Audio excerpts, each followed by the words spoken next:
What is good, Steelers Nation? How we doing? How we doing? Eventful Tuesday evening. I was out to eat. Got a notification saying that the Steelers are signing defensive tackle Cam Heyward to a extension. It's being framed as a 3-year extension. It's actually a 2-year extension. They're keeping his 2024 base salary at 16 million. Basically, what this looks like to me is it's a 2-year, $29 million extension. There's a $15 million signing bonus, which I'm sure will be spread out evenly throughout those 3 years for cap hit purposes. And there's no guaranteed money attached to the final 2 years of his deal. So overall, like my first thought was that's it. Like I thought that this was going to be a little bit more expensive. We've talked about Hayward's contract situation. Um, Excuse me. We've talked about Hayward's contract situation. I thought it was a little bit of a tricky negotiation. Like if he was trying to, make more money on a per year basis than he was already making on his previous deal. I think he was making like a little over $16 million a year on the last extension that he signed. This extension is going to come in like lower than that. That's not often that you see that, even though like Hayward's obviously nearing like the final stages of his career. It's just normally you don't see players, do this. So to me, it tells me that Cam definitely wanted to be here. I know that there were some like kind of like snarky comments maybe made early in the offseason, maybe that got taken out of context about like he was willing to play elsewhere, whatever. But like this deal definitely tells me like this dude wanted to retire a Steeler. And just from speaking from like a pure like fan perspective and someone that's just a lover of football, like Cam Hayward's meant to be in a Steelers uniform, and it's awesome that he's going to be able to like continue his career and hopefully finish his career as a Steeler. I think that it's a very poetic, like this just feels right type of ending for me. And then also like I just think like 2 years, 29 million, like I think that Cam potentially has the talent to pay that type of deal off too. Like I think from a football perspective, the Steelers not adding any more guaranteed money outside of the signing bonus tells me that they are protecting themselves. For one, but I also think that from Hayward's perspective, even being like a really good run defender, like I think that he has value more than anything else. So basically, the way it looks from my perspective is that the Steelers are going to end up converting all of this money, the signing bonus, and his base salary. They're going to probably convert that to a signing bonus, move his cap hit down for this year, create some additional space. We probably have another move or two coming, potential Pat Freiermuth extension. Kind of on the docket for that, but really the Steelers are going to be able to, have some flexibility, and I think that is a pretty good, deal for both sides here, and I'm just glad that they got it done. So just kind of like going through like some numbers, like while I was kind of waiting, fiddling here, trying to get everything set up. I mean, Cam's like one of the best Steelers of his era, especially on the defensive side of the ball. I mean, he's tied for second all time in sacks. He's top 10 in approximate value on Pro Football References tracker. Even though last year, was a disappointing season for him, like as a pass rusher, he was, playing at, I think, less than 100%, having missed a bunch of time with that like sports hernia type of injury. You look at the numbers as a run defender, he was very, very good, man. Like 12.9 run stop rate. That was sixth, according to Pro Football Focus, among interior defensive linemen. Pretty freaking good. Like if you filter that down, actually, it's even better than that because if you actually filter out guys that actually didn't play very much, he's actually higher. So, I mean, he's still going to be an incredible run defender. I think Hayward's style of play, so he would have been third if you filter it like by 20 or 50% snaps. So behind only Ashawn Robinson, Malcolm Roach, guys that probably are similar. Run only guys at this stage of their career. But, I think Hayward probably has a little bit of a bounce back in his game this year in terms of rushing the passer. I definitely don't think that, I don't want to tell you guys that he's going to turn into like 2020 or 2021 Cam Heyward, but like, is it reasonable for him to go out and get like 5-6 sacks? Like, I think that that's definitely within the cards. I just don't know what the pressure numbers are going to look like because, I kind of got to still see, we didn't see him very much this preseason or anything like that. So I just got to see what the burst looks like off the ball. And of course, Father Time, it's undefeated, man. It takes everybody. But overall, like this is a low risk deal, I feel like, in my opinion. So I'm glad that it got done. The Steelers defense too, like was significantly better with Cam Heyward on the field last year, especially as it pertains to stopping the run. I was trying to pull up some numbers right now on that. I know I gave you guys this stat when we were talking about potential extensions in the offseason and all that stuff. But, he was really good, man. And like still like the power profile, his ability to take on double teams, stack and shed, like it's extremely valuable, even if like, he doesn't get back to the heights that he has as a pass rusher. So definitely pretty good. What's good? What's good? I'll stay on here for a little bit. I'll answer some questions. I know it's been a little bit, a couple weeks or whatever since we went live. So I'll answer any questions that you guys have. We can talk some other stuff too. I know that we didn't really talk after 53-man cut downs just because I was out of town, and some smaller moves, I guess, have happened since then. So if you guys have something y'all want to drop in the chat, definitely drop that for me. Gary said they converted his 16 base to a signing bonus. Yeah, I mean, that sounds about right. Probably trying to, lower that cap hit as much as they can this year. I mean, like, I think Cam is extremely safe in terms of like being on this roster next year, this year, and probably next year too, regardless. We'll see about 2026. You don't want to make plans too far out just because, he is at that age and, that's quite a ways away. But I'm glad they got this knocked out before the season. I mean, Cam's not the type, I think, to be like super dramatic and, let this affect his play by any means. Like, I don't think he needed any extra motivation or anything like that. But, it is something that's I'm glad that they got out of the way. So that's good. But Zach saying good deal for both sides. I agree, man. Like I said, man, this type of price point is easy for me to get on board with. Like easy. Even if Cam's still a stout run defender and he's able to stay healthy, this type of deal is pretty reasonable to expect him to pay off. So I think from a business standpoint, it's good. It's a good deal. I think I said that if this was going to be something where he was going to be making more than, 18 million per year on an extension or something like that, I had some questions about that, just because I think that once you get into that territory, you're talking about paying guys in the top 10 of their position. I think in today's day and age, you got to be like a premier pass rusher in order to pay that type of deal off. And I'm not sure that I see that type of, production in Cam's, future. But we'll see. I mean, I think, at least he's healthy going into the season. I think that's a huge thing. But I mean, even this extension, like if you look at it, this is going to make him the 20th highest paid interior defensive lineman. Of course, we still got a couple days for other extensions, maybe around the league to kick in, but 20th highest paid defensive lineman, like I definitely think that Cam could make this look like a pretty solid deal. So yeah, man, like Skoranek, like really he had to take the shine off Ben Skoranek. But yeah, I posted the Skoranek film room live on the channel earlier today. So I'm glad that a lot of you guys are having some fun with that one. I'm glad that you like it. But yeah, Skoranek, kind of an interesting player, man. If you haven't seen that already, definitely check that out. John said, let's go. Glad he's a one helmet dude. Yeah, same. It just would have felt really weird to see him in another uniform, dude. Like it would really, really be weird. Miguel saying it would be pretty sweet if he finished his career 100 sacks. Yeah, I mean, man, what is that? So he would have to average like a little over 6. What's that, 6.5 sacks for the next 3 years?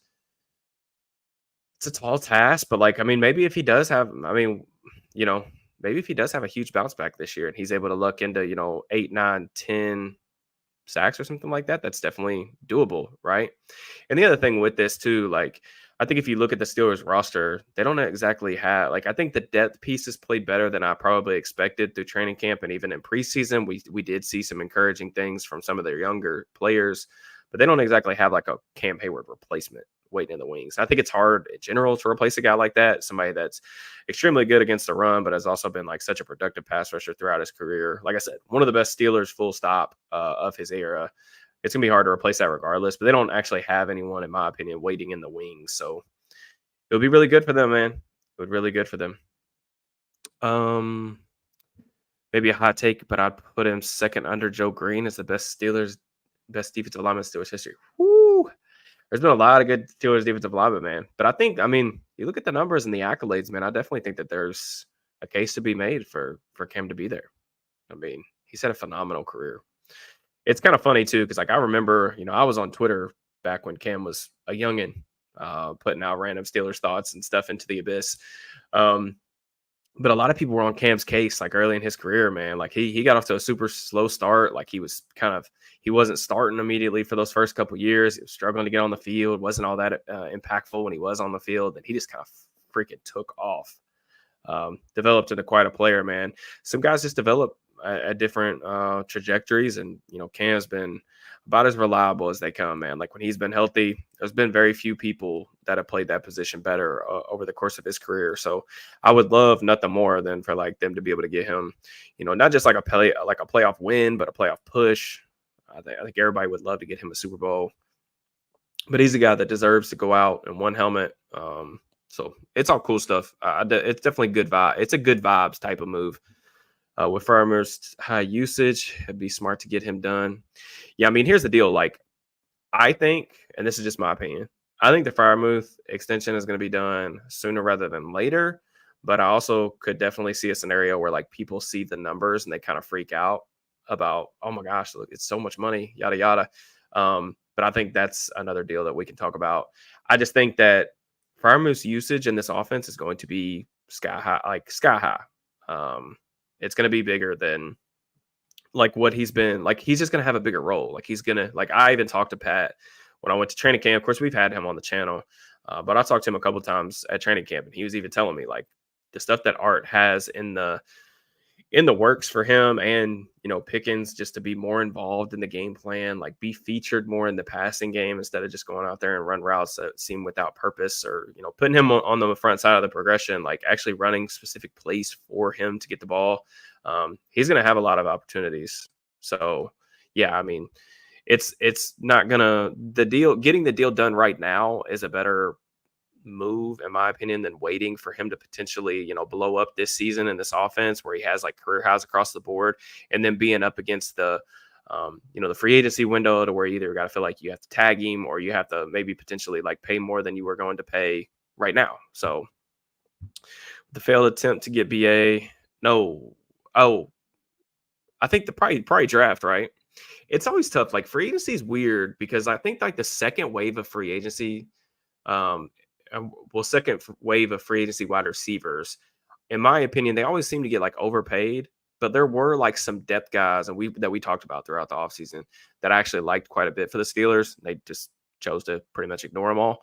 And we'll see what that plan like looks like down the road. But I think them going to draft another receiver is probably the most likely case next offseason.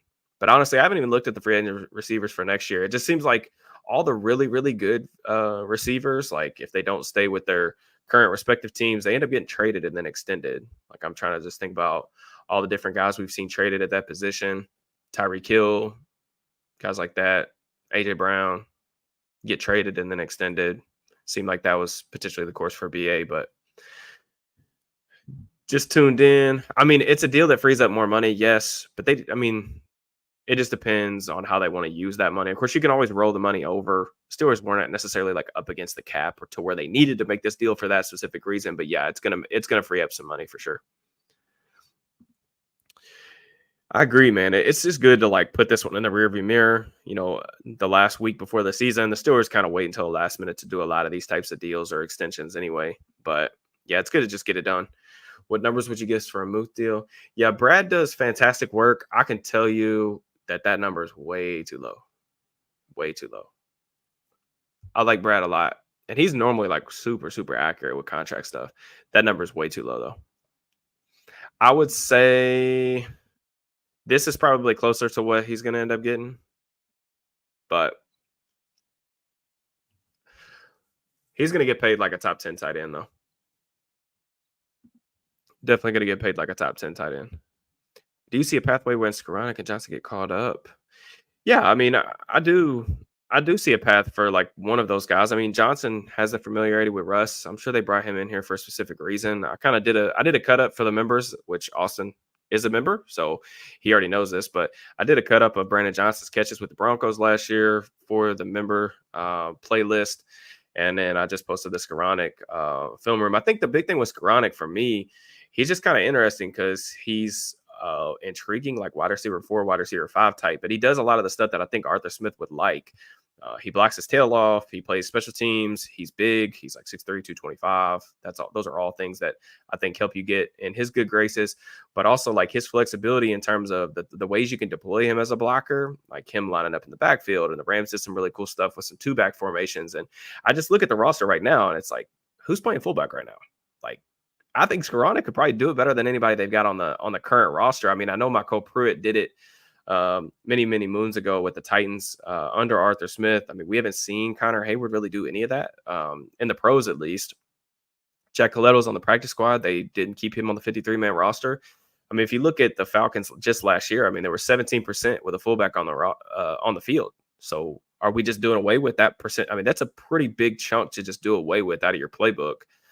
And maybe that number was a little bit elevated because of some circumstances in that Falcons offense, whether it be personnel, whatever. But I don't think you can sit here and say, like, looking at their Steelers receiving core where it's like, hey, we've got to feel like we got to go heavy 11 personnel. Like, I still don't. I think the Steelers could be near the bottom of the league in 11 personnel usage. Like, why would you play 3 receivers given this, current receiver room? I don't think that makes any sense. So, yeah, I mean, I think Skoranek would be the guy that I kind of think they will, and I hope they do move up.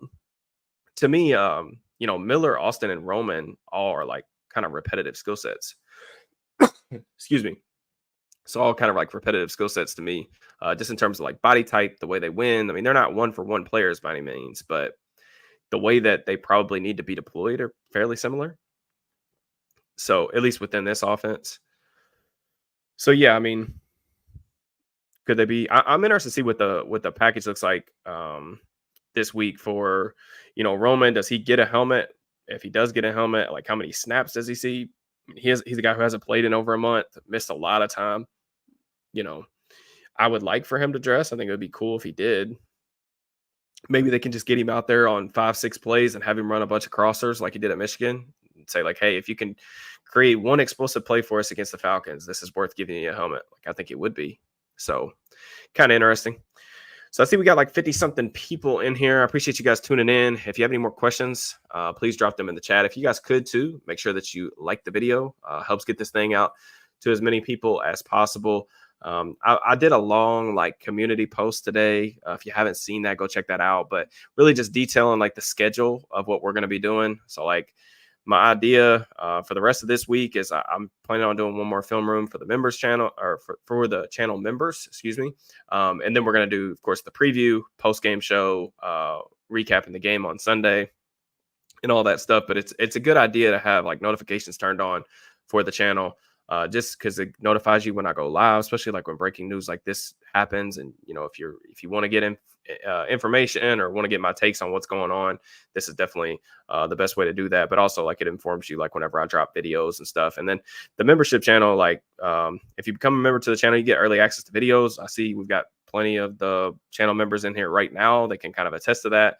You get early access to the videos. Obviously, you get the emotes and exclusive film rooms and all that stuff. So if that's something that interests you, definitely check that out as well. But yeah, I mean, I like the extension for Heyward. I think it's a good idea for both parties. Like my only thing was like when it kind of got announced, I was like, man, what took this so long? Like it seemed like, I don't know, maybe I was reading too much into like Cam's facial expressions or anything like that, but he seemed kind of down and out at times when he was talking about this. And maybe they were just waiting to see like about the BA situation as it passed, and wanted to make sure that they were good from a financial standpoint. But, also like the Steelers haven't, they didn't spend any money this offseason for real. Like if you look at like just like cash spending, I mean, they don't have a ton of cap space, but you look at just like cash spending, they're near the bottom of the league. Like they were at the very, very bottom of the league. They were 32nd before today. And the Cam extension will raise that up a little bit, but they're going to start the season in the bottom third of cash spending. And Steelers are going to be big spenders. I mean, I think that's kind of true to their model. More or less. But I mean, if you're not going to spend a bunch of money and like you're not going to go out and make splash moves and stuff like that, like you need to kind of take care of your own guys. And Cam's definitely a guy who, his accolades definitely tell you that he's someone that you should absolutely be taking care of. And at this price point, man, like I'm sure there will be a lot of people that complain about it, just maybe because of, his age or whatever. I'm sure there's going to be a lot of people that freak out, but I don't think there's really a ton to worry about. I mean, you can get out of the deal with very little financial ramifications. Hopefully he stays healthy, but I mean, you could say that about pretty much everybody, so just see, man, hopefully he fends off Father Town for just a little bit longer. Any film rooms cool? Yeah. I mean, the film room is definitely what I enjoy doing the most for sure. Glad that you guys like them too. So Bishop's not the slack cornerback. Dude, I don't know. Did y'all catch that? Like in Tomlin's presser today, he was not That was not a vote of confidence for Beanie. Um, I think a lot of times, like, there's so much just like generic phrase responses in those coaching pressers. It's not just Tomlin either. Like, it's across the league. It's very difficult to get like real good takes and answers to your questions in those type of settings. But there's always a couple nuggets that I try to pick up on that I think are useful takeaways, and that was one of them. He was not super friendly, I guess you could say there. I don't know who's going to play there, though. I mean, I think, Deshaun or Minka and some like big nickel sets. But the other thing, the reason why we'll talk way more about this for the preview show, but the Falcons are going to be an 11 personnel team. I'm like 90% sure. So they're going to be an 11 personnel a lot, meaning you're going to match with nickel. You're going to have an extra guy out there. Like, who's that going to be? I have no clue. I mean, not saying it can't be Beanie, but is it going to be 3 safety looks? I don't know who else it would be at corner. Trice, to me, probably needs to stay out on the boundary. Maybe some dime stuff where like he comes in and like mans up a tight end and like obvious passing situations, but like I wouldn't want him playing inside like on early downs. So I don't know, man. Like I said, I mean, you guys saw I posted a defensive preview right before I went on vacation. And I told you guys, like, the one thing that gives me like major pause, I think, about this defense that I'm honestly pretty bullish on, I think it could be very, very good, is the slot corner situation. It just seems like they kind of hand wave this thing, and it feels like we could get a month into the season and then we're all kind of in here talking one day and we're like, what in the world were they thinking? Like, there's no way that they thought that this was going to work. Hopefully that's not the case. I think if there was something, if you were to ask me like what could be potentially like their downfall, it could be that you just don't, like, you have a massive like black hole there. Let's see here. Mark, I get it, man. I mean, I'm sure that Najee's probably bummed about that. I mean, I think from his perspective, I think that Harris could potentially look at this, like them turning down his 5th-year option, as maybe a good thing. I mean, he gets to hit the market a year early. I mean, maybe that's just too much of a positive spin on it. But yeah, I mean, Najee's his availability's been like underrated. I actually think like I'm a little bit higher than Najee than most are right now, maybe going into the season.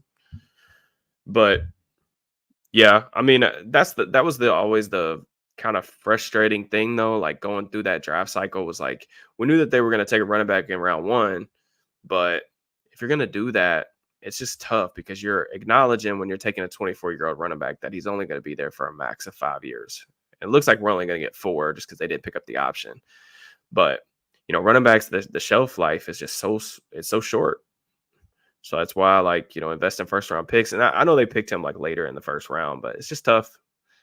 It's tough. But hopefully Najee balls out. I mean, I think, there's a chance. Like, they're going to be in a really run heavy offense. Like, he's going to be playing behind, in my opinion, the best offensive line of his career. And that's with me saying I think it's going to take a month, maybe a little bit longer for everything to kind of gel. But I think, by the end of the season, this is definitely going to be the best offensive line that he's ran behind. I would definitely stamp that take. So, what's good, Justin? Appreciate you hopping in here with me, man. This year we took Queen. I'm excited about PQ, man. I can't express that enough. So excited. I don't know, man, too. Like, I think the Ravens have really good uniforms. I have a respect for them, even though I always grew up like hating Baltimore with everything in my being. The Ravens have great uniforms, but PQ just looks a lot better in a Steelers uni, man. I think he looks clean. He's got a really good linebacker aesthetic. And I just think he's what the Steelers needed. They needed to get faster in the back 7, needed a rangy linebacker in the middle, and they got it. I'm excited. Like, I know he has like huge goals. Like, he wants to be an all-pro this year. He wants to take his game to another level, really show the haters, the Baltimore fans, that organization, like what they're missing. And I'm excited. I think he's going to be super motivated. It would be awesome for him to continue like his ascension that we've kind of seen over the last couple of years. But